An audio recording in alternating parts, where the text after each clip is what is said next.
Assalamualaikum warahmatullahi wabarakatuh.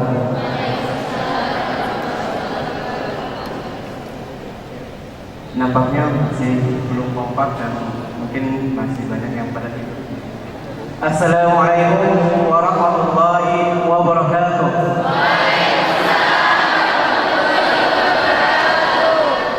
Alhamdulillah. Ya, sekali lagi, Assalamualaikum warahmatullahi wabarakatuh.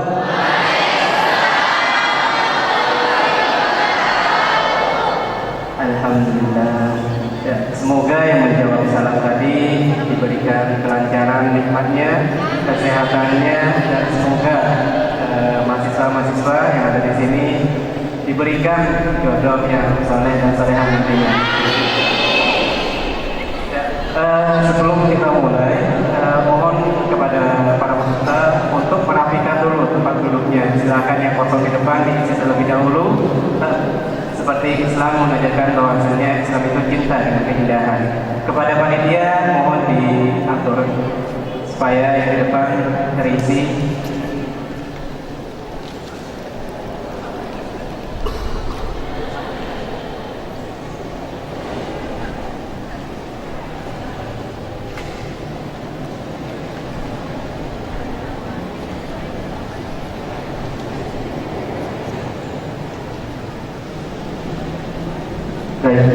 Bismillahirrahmanirrahim. Assalatu wassalamu ala asyrafil anbiya'i wal mursalin sayyidina Muhammadin wa ala alihi wa sahbihi ajma'in. Amma ba'd. Puji syukur senantiasa kita panjatkan kepada Allah SWT yang senantiasa memberikan rahmat, taufik serta hidayahnya kepada kita sehingga kita masih bisa berkumpul di tempat yang insyaallah penuh berkah ini. Semoga tujuan kita datang ke sini untuk mendapatkan ilmu tentang motivasi keagamaan, membawa berkah kepada kehidupan kita sendiri. Salawat serta salam semoga tetap tercurahkan kepada baginda Rasulullah SAW. Di samping saya sudah ada pemateri kita. Beliau bernama Dr. Kiai Haji Joko Hartono SAG MAG MM. Tempat tanggal lahir Surabaya 27 Mei 1970. Alamat Jalan Jetis Agraria 1/20 Surabaya.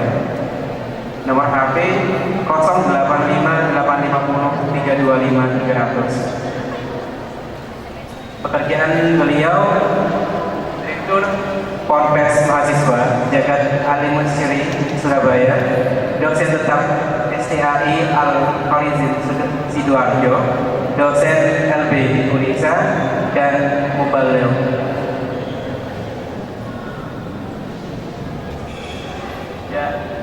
Pemateri kita alhamdulillah sudah berkeluarga, jadi bagi yang awal tidak memiliki sini ya. Jadi istri beliau bernama Montalita SAG dan beliau memiliki 4 orang putra. Pendidikan formal SDN Margorejo 1 Surabaya, SMPN 12 Surabaya, SMAN 15 Surabaya. Sarjana Pendidikan Agama Islam Fakultas Tarbiyah Kiai Sunan Ampel Surabaya. S2 Pendidikan Islam atau Studi Islam PPS Unisma. S2 Manajemen SDM PPS Ubara Surabaya, dan S3 Manajemen Pendidikan Islam atau Studi Islam IAIN SA Surabaya. Untuk pendidikan non formal, beliau Majelis Taklim Masjid Rahmat Kembang Kuning Surabaya dari tahun 83 sampai 84. Ponpes At-Taqwa Kurang Karangrejo Surabaya dari tahun 86 sampai 93, dan masih banyak. Untuk pelatihan workshopnya, beliau merupakan yang ditempuh pertamanya adalah pelatihan kader dasar BMI tahun 91 sampai 92, diklat jurnalistik, diklat dai muda, workshop inovasi pembelajaran PAI di Senayan Malang pada tahun 2003, hingga yang terakhir adalah workshop inovasi pembelajaran agama pada tahun 2009 di Universitas Airlangga Surabaya. Untuk efisiensi waktu, kita langsung saja mendengarkan pemateri dari pemateri kita.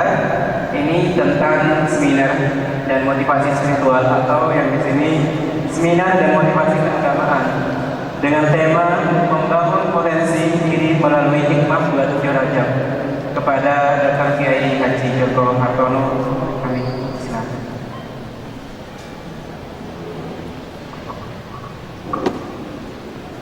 Assalamualaikum warahmatullahi wabarakatuh.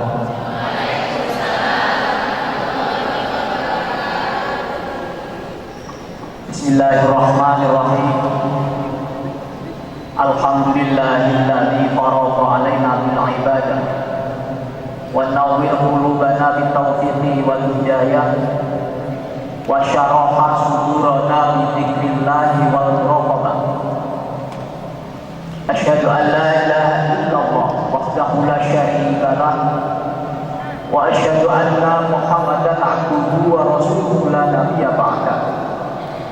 Allahumma shalli wa sallim wa barik ala nuril mustafa sayyidi rasulillah Muhammad ibn Abdillah wa la hawla wa la quwwata illa billah, amma ba'd. Yang saya hormati Ibu Pembina Badan Eksekutif Mahasiswa Fakultas Ekonomi, Ibu Dr. Eni Sri Rahayu. Ningsi atau ada ningsinya nggak Bu? Ada. Saya langsung hafal, soalnya adik saya namanya Sri Rahayu. Yang saya hormati Bapak Dekan yang sudah meninggalkan kita karena kesibukannya, atau pejabat rektorat yang mewakili. Yang saya banggakan Ketua Panitia, Gubernur BEM, Fakultas Ekonomi, serta para mahasiswa, mahasiswi Universitas Trunojoyo, khusus mahasiswa Fakultas Ekonomi dan Bisnis. Satu hal yang patut kita syukuri bahwa pada siang hari ini kita bersama-sama bisa berkumpul dalam rangka seminar dan pengajian, karena ada motivasi agama. Saya kadang bingung, seminar atau pengajian, atau dua-duanya, pengajian dan seminar. Soalnya begini, kalau pengajian itu kerjanya berbeda dengan seminar. Jadi pengajian itu lebih fleksibel, kalau seminar itu untuk serius. Pilih yang mana ya? Atau penggabungan? Jadi saya sebagai mubalik sekaligus pemateri. Tahun ini belum. Kuliahnya. Saudara sekalian yang saya hormati, berbicara masalah pengembangan potensi atau pembangunan potensi diri, kemudian dikaitkan dengan melalui hikmah 27 Rajab misalnya. Ini menurut saya sebuah tema yang luar biasa, karena harus memadukan satu hal yang realistis dan sesuatu hal yang bersifat dogmatis, bahkan logik. Ya, kalau kita bicara masalah potensi, maka kita harus ada tolak ukurnya, yaitu perilaku kehidupan sehari-hari. Sedangkan kalau kita berbicara Islam, ini sesuatu yang gokil, yang metafisik. Apa bisa sih sesuatu yang metafisik itu kita terima dengan akal pikiran yang rasional? Dan apa ada pengaruhnya bisa membawa dampak terhadap pembangunan potensi bumi. Logikanya seperti apa? Ya. Begini, dalam tubuh manusia sesungguhnya ada dua unsur yang bersifat jasmania dan unsur yang bersifat rohania. Tuhan Allah itu menciptakan kehidupan di muka bumi itu pasti ada pasangannya, ada laki, ada perempuan, ada siang, ada malam, ya, ada lahir, ada batin. Kalau seandainya kehidupan ini wedok, terus ada lanang itu yang tidak bisa berkembang biak. Atau lanang terus ada wedok, wah, ya cepet. Jadi kalau bisa, ya harus beriringan, ya, berpasang-pasangan. Seandainya kehidupan itu siang, kok nggak ada malamnya, terbakar bumi. Menurut teori fisika terbakar. Saya nanti akan bicara rasional ya. Bersifat tetapi akan saya rasionalkan. Karena saya dulu basic saya waktu SMA saya Pak.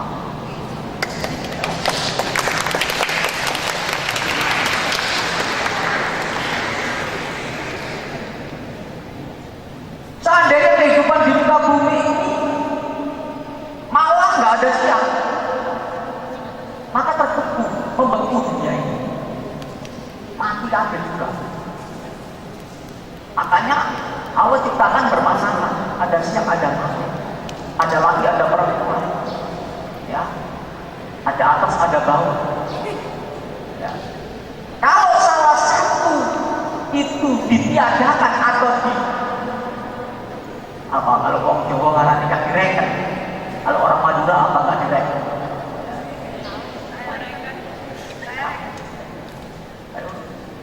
Ya, saya nggak bisa ngomong logat Madura. Ya. Paling bisa ya Jerman. Kalau itu tidak diindahkan salah satunya, pasti akan terjadi kepincangan. Ketika terjadi kepincangan, tidak terjadi keharmonisan dan terjadi kehancuran kehidupan. Silakan kalau tidak percaya, saudara senantiasa mengedepankan rasional saja tanpa diimbangi dengan batiniahnya, hancur nanti kehidupan Anda. Atau sebaliknya, itu rasional tidak digunakan, akhirnya kalau kehidupan soalnya menang kabeh kebatinan.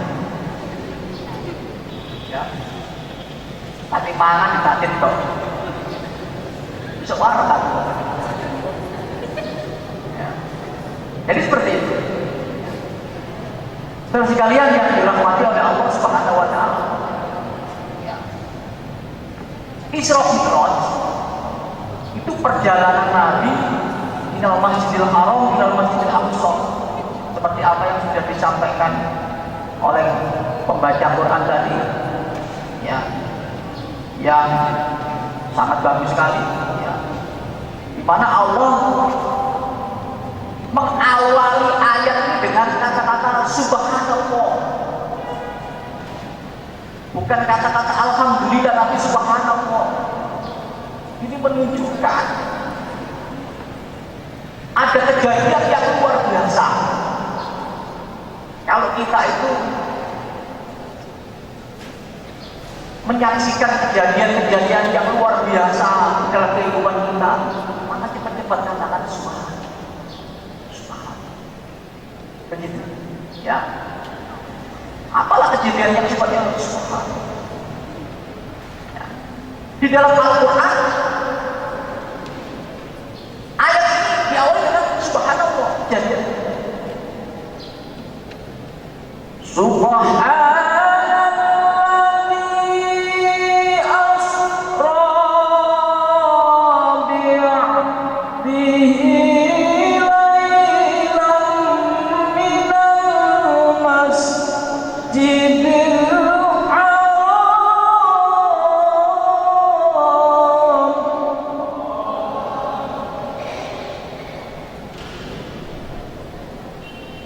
minal masjidil haram ilal masjidil aqsa alladzi barakna hawlahu linuriyahu min ayatina innahu huwas samiul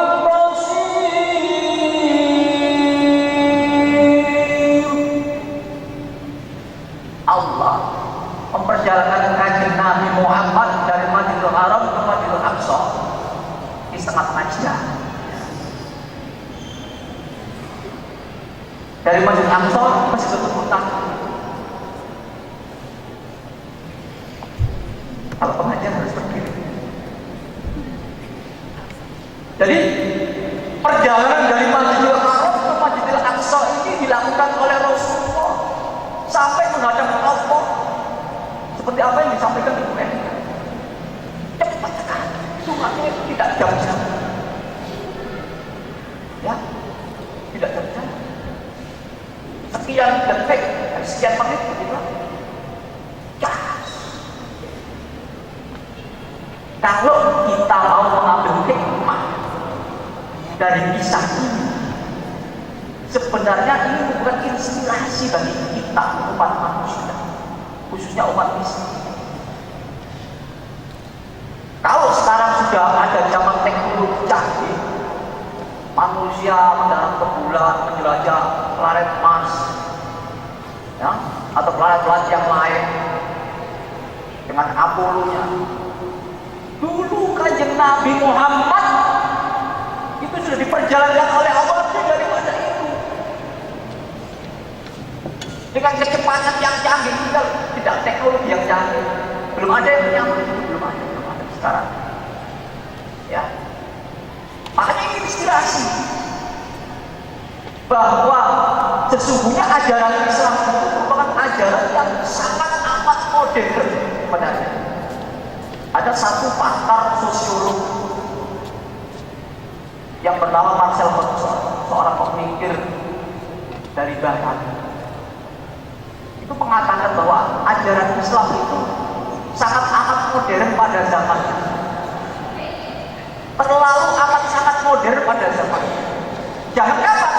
Jangan kapan? Mulai kanjeng Nabi sampai akhir zaman nanti senantiasa up to date ajaran Islam. Kalau bahasanya pemikir Islam Muhammad Arbun, solih itu dimakan wajah, cocok untuk setiap tempat dan keadaan zaman aman Islam. Tapi sayangnya, kata Marcel Mauss, tapi sayangnya umat Islam tertinggal dengan ajarannya sendiri. Ya. Umat Islam tertinggal dengan ajarannya. Kita ditantang oleh Allah dalam Al-Quran surat Ar-Rahman, ya masyarul jinni wal insi in istata'tum min anfudu min aqtaris samawati wal ard fa'budu la tanfuduna illa bisultan. Sekalian jin dan manusia, tembuslah langit, tembuslah bumi, orang bumi ini so, tembus langit, planet Pluto, atau planet yang lain, ya, di luar apa ini galaksi yang sudah kita pelajari. Tapi sekali-kali kamu tidak akan mampu melakukan kecuali dengan ilmu pengetahuan. Kata Allah seperti itu. Kita ditantang oleh Allah. Kurang modernnya bagaimana ini ajaran Islam? Inspirasi muncullah sains dan teknologi. Nah, kata Marcel Mauss, sayangnya umat Islam tertinggal dengan ajarannya sendiri. Kenapa? Soalnya orang Islam malas-malas, paham agama, ngerti Quran, ya, tapi untuk mengaplikasikan dalam kehidupan ini malas. Diajak riset malas, diajak nulis malas. Dosennya kan kayak tugas dari makalah, waduh makalah aneh. Ya begitu ya. Padahal itu sumber kemajuan, mengasah potensi kamu. Saya ini dosen juga orang seperti itu. Ya. Tadi sudah disebutkan di situ agama Islam, Al-Ghazali, di UIN, Sunan Ampel, di UNESA, nggak ada di Pasca Sarjana, luar kota. Saya pernah jadi direktur program Pasca Sarjana pernah. Ya. Tapi ketika saya buka sedikit ya tak apa. Teman-teman dosen itu kalau disuruh riset, turun juga anak-anak juga. Ya jangan mahasiswa ya Pak. Ya. Saya nggak ngomong saja. Saya buktikan, saya punya banyak tulisan yang diterbitkan. Karya tulis saya itu lebih dari 25 judul. Soalnya sebenarnya profesor Profesor kok Jepang ada Jokowi. Saya bilang saya itu kata orang mana seperti mahasiswa semester 3.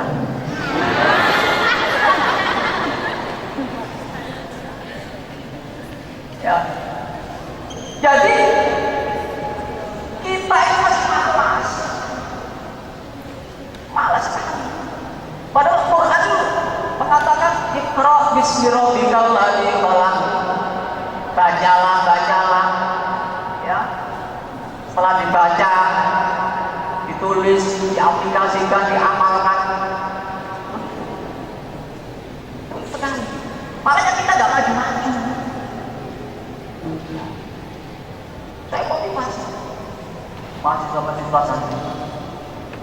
Saya motivasi teman-teman untuk terus mengembangkan potensi kita. Tidak bisa kita akan mengembangkan potensi kita kalau kita hanya mengandalkan tenaga saja atau intelektual saja. Ya, baik.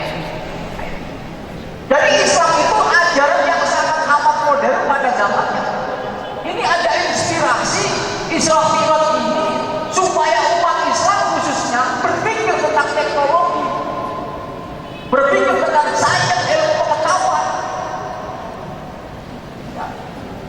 Teknologi sudah diciptakan, berpikir tentang ilmu, bagaimana memasarkan teknologi. Nah ini penggawaian mahasiswa fakultas ekonomi Pak. Masih teknologi diciptakan dengan baik kalau nggak ada orang-orang yang ahli pemasarannya kayak gitu. Terus ini sampai di sana. Ya, begitu. Ya. Makanya Rasulullah sebelum Isra Mi'raj, Rasulullah itu dibersihkan hatinya dulu, dicuci hatinya, dibedah sama malaikat Jibril, dibedah, dicuci dengan air zam-zam. Karena akan melakukan perjalanan spiritual menghadap Allah. Sebelum menghadap Allah, dia naik kendaraan namanya Buraq. Itu kalau saya visualisasikan, kita naik Apollo lah. Karena Buraq itu masih bersifat makhluk dan itu materi kan. Ya. Artinya dari segi materi, dari segi batin, Allah sudah memberikan pelajaran kepada kita supaya keduanya berjalan bersama-sama. Ya.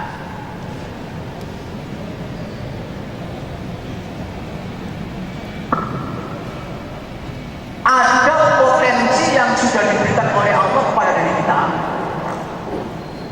Sebenarnya Allah itu sudah mengisi potensi kita sejak kita belum lahir, sudah mengisi potensi. Ya. Potensi yang berkaitan dengan spiritual dan potensi yang berkaitan dengan lahiriah. Yang berkaitan dengan batiniah yaitu kita diharapkan menjadi Abdullah. Ya. Kita bisa melihat Allah berfirman dalam surat Al-Dariyat ayat 56.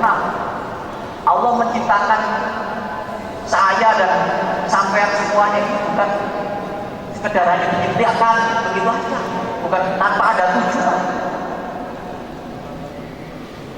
Ya.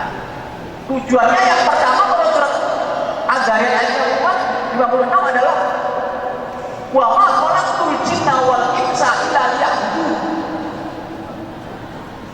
Tidak diciptakan jin dan manusia di muka bumi ini kecuali untuk mengabdi kepada, menyembah, beribadah kepada. Bahkan ada seorang mufasir yang bernama Ibnu Abbas. Ibnu Abbas ini sahabatnya Rasulullah, sahabat kecil. Karena menangi Rasulullah tidak lama. Ketika Ibnu Abbas lahir pernah didoakan oleh Rasulullah. Allahumma faqihu fid-din wa 'allimhu at-ta'wil. Ya Allah, jadikan Ibnu Abbas ini nanti kalau besar menjadi orang yang ahli agama dan menjadi ahli tafsir. Tik dungo kanjeng Nabi. Mustajab. Ketika besar Ibnu Abbas ini akhirnya tumbuh menjadi orang yang ahli agama, ahli tafsir dan ahli ibadah. Ya, ini karena dokter. Makanya untuk meremehkan doa gitu. Jangan meremehkan spiritual. Doa itu bagian daripada spiritual. Sholat itu di dalamnya ada doa. Kalau sampai tadi mendengarkan ya biografi saya, itu sebenarnya saya tidak merasa pintar, tidak. Saya merasa dulu itu saya bodoh. Karena ketika SD saya ulangan dapat nilai bebek, dong, utul, kursi. Kemudian saya merasa kok saya tidak. Saya minta dikasih doa sama ustadz saya. Terus saya disuruh sholat malam. Apa sholat malam? Kelas 3 SD saya. Ya. Terus saya sholat malam. Alhamdulillah, seperti otak saya itu seperti apa? Oh ya, seperti cepat langsung gitu. Ketika baca cepat. Ya. Ketika ulangan, nilai saya bisa 9, 8, 9. Ya. Sampai wali kelas saya itu, kamu nyuntuh ya? Repot apa ini? Kalau nilai saya jelek, habis nyuntuh. Ya belajar Pak. Karena saya merasa dari sholat. Ya. Yang kedua, kita dikasih oleh Allah potensi diri menjadi khalifah, pemimpin.